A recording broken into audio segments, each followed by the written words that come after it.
That nowadays cinema and it's becoming more and more political. There's a lot of movies or remakes with messages of feminism or environment.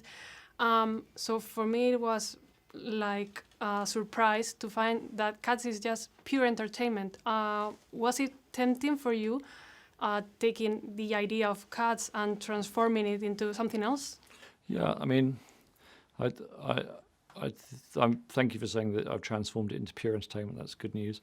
I think also there is a theme running underneath it, which is about community and forgiveness, because one of the key parts of the musical is there's this character, Grisabella, played by Jennifer Hudson, who is excluded from the community and lives on the margins of society. And the story of the film is how an outsider, a newcomer, played by Frankie Hayward, leads them to sort of forgive this disgraced, outsider. And so the film talks about how we as a community, are stronger when we forgive, the marginalised, the fallen, the disgraced, the forgotten, and we're stronger when we're inclusive and forgiving. And the theme of forgiveness is something that permeates my work, from, Bertie having to forgive himself for his stammer in the King's Speech, to Valjean being forgiven by the priest, to Red Dust, my first movie, which was all about truth and reconciliation in South Africa. So I hope that underneath the entertainment that it's saying something,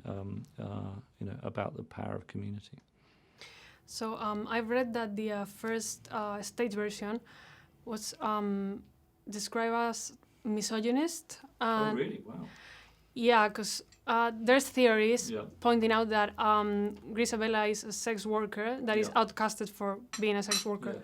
And also that there's not enough female characters, Yeah. but in this version you changed Judi Dench's characters to be a woman. So was this important for you? It was very important to me, because I thought the idea that the god of cats should be a man was pretty outdated and patriarchal, and the god of cats should be a woman, and not only that, it should be Dame Judi Dench.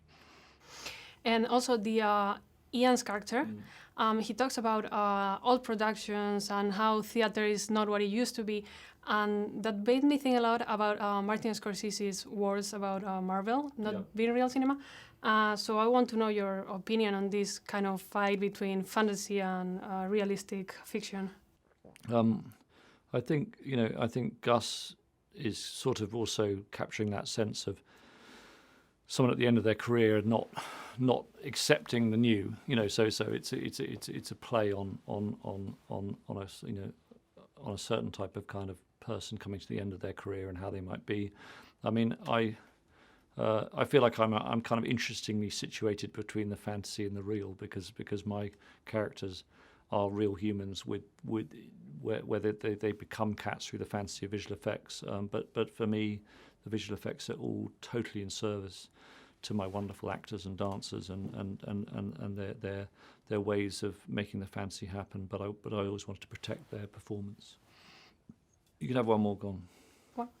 So finally, why do you think that we need a cinematic version of Cats?